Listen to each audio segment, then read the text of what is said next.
strategically, they will win.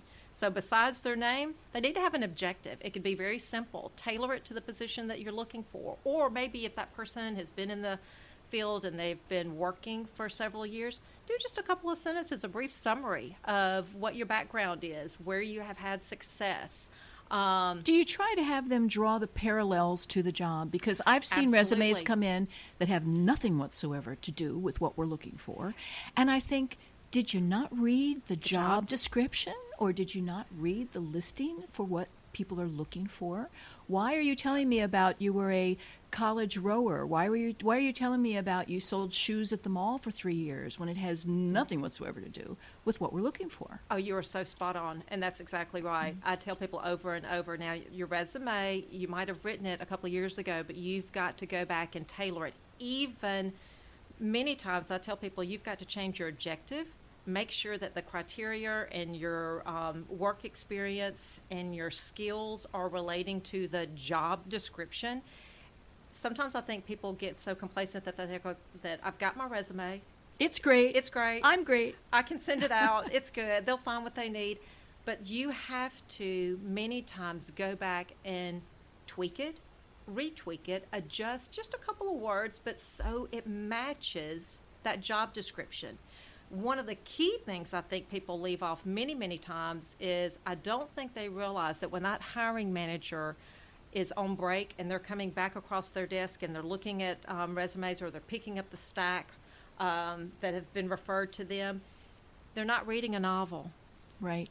Every resume needs to have 8 to 12 bullet points where you can kind of rock them, sock them, and show them that these are my skills that I'm proficient in. This is what I do. And you're listing those skills in the top section just below your objective so that it hits them right in the face. And they go, oh, okay, I see a couple of things. And then they'll put it over in this pile and they're going to call you. But if they have to dissect and read every sentence, every paragraph that's on your resume, it's probably going to get shuffled over and you're going to get overlooked because you didn't tailor your resume for success. Right. And you expected too much out of a person who might be really overburdened with 100 resumes for all you know. And that's exactly right. How do you feel about people putting their picture on the resume? Because it used to be, there was a day when everyone put their picture on the resume. And then I had heard years ago, no, because they can't discriminate based on what you look like. You don't want to encourage that, blah, blah, blah. What's the current school of thought? Honestly, I think you need to leave it off and focus on your skills and your expertise. They don't care what you look like. Mm-hmm. It doesn't matter if your hair is purple, green, blue. Who cares? What they care about is what is the value you're going to bring to their company. Right. Their company is in business to succeed. And how you portray that on paper with those skills, those 8 to 12 bullet points, and then list that relevant work experience with most recent down to, don't go back 30 years, but 20 years is a good stopping point if you've been out working for some time. And of course, if you have a degree, that's also, well noted, listed, or any additional certification. References, you can leave those off. That's a given. Companies, if they're going to hire you, they're going to do the background check. They're going to do the reference check.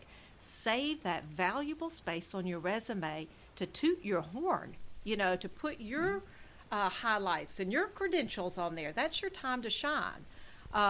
So yes, leave your picture off, stick to the facts, and keep it straightforward and relevant to the job that you are pursuing. Right. I've seen resumes come across my desk with a little too much humor. Oh, yes. Let's talk about that. Yes.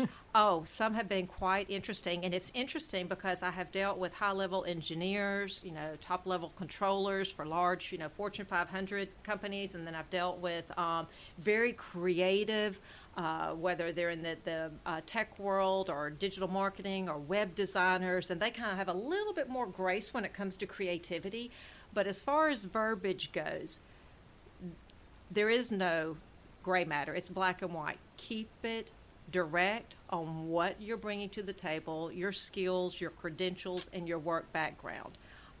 If you like dogs, that's fine, but that's not necessarily needed on your resume. Unless, of course, you've researched the company, and the president of the company is okay, got 27 dogs, right? Sure, a little twist there.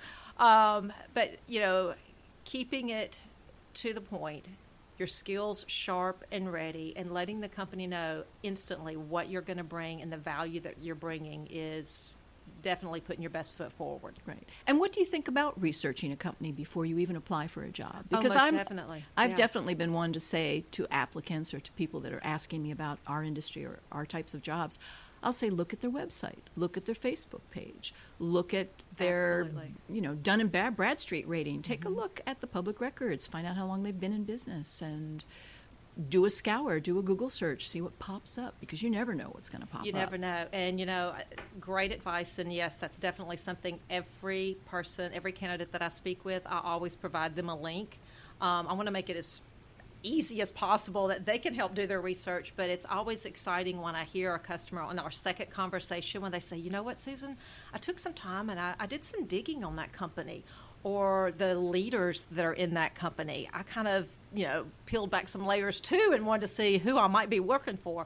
That's always a positive because it shows interest.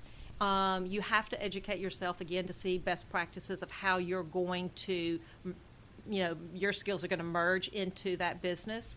But the candidates as well as businesses also need to realize they're both looking at one another. Right. One may be looking at a website while the other may be looking at social media and profiles. What does this person do? Is their skills and their culture going to fit with ours? So I do tell people, keep your, profiles and social above media, board, your social media, because people will be looking at what you're posting. And I have had people not get positions because of, kind of inappropriate or incendiary or a little too opinionated. I've said Absolutely. to people many times, what do you have on social media? Because people will look at it. And if you think God bless America and freedom of speech, which we all value and cherish, is way more important than the job you're trying to get, you're going to have to do some balancing. You're going to have to take a good look at whether you're going to be a fit, as you say, the culture of a company. And in our office, my production coordinator, Kimmy, and I, we always say, we're Switzerland. We really are. We just try to stay neutral. We try to stay positive. We try to stay upbeat and supportive of everybody. We don't want to take sides, and we don't want to know about the sides you wish to take, because that's not what's appropriate in our business place. That's very true. Yeah. Very true. Very well said. And that's the same with companies. They want to know what skills, the value that you're bringing to the table. They're eager to hire. There's so many wonderful jobs right now that are open. There's so many great companies that are looking for talented people. So I encourage, if you're out there and you're looking and you're listening, polish up your resume. Make sure that you have those, skills and bullet points, ready to hit them in the face, to shine in success. And then make sure you have them out there on the job boards. Truly. Those are important elements. And if you have those words, your skills, and that recruiter or that agency is putting those words in there, your information is going to pop up. But even to businesses, it's kind of like there is something for everyone.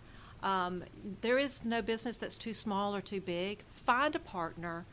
Find a company that you're comfortable working with, that you can openly talk to as a recruiter, so that you can find the right marriage, the right culture fit, the right skill set to bring those employees on board, and take that burden off of you and let the firm do that recruiting firm, because there is something for everybody. And I've learned that, whether it's working with the Fortune 500 or the small business down the street. Right. Find the tailor that will fit the suit to you.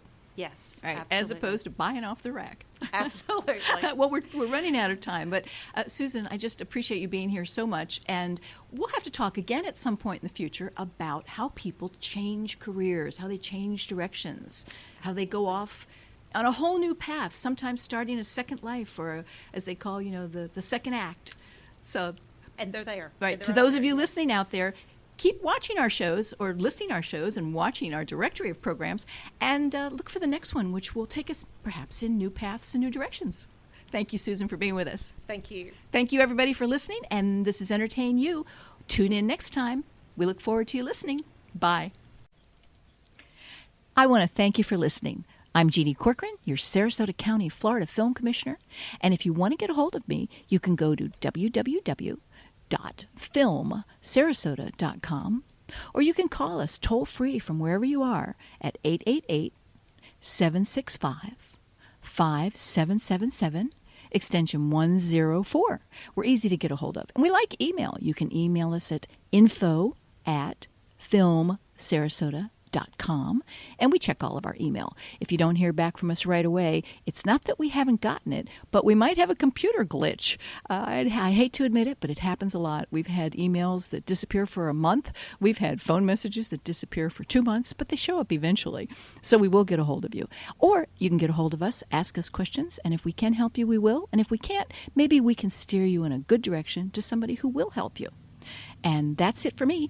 I'm Jeannie Corcoran, and you've been listening to Entertain You on the Radio Ear Network, and this is the Society Bites network of programs. Thanks for listening. Talk to you again soon.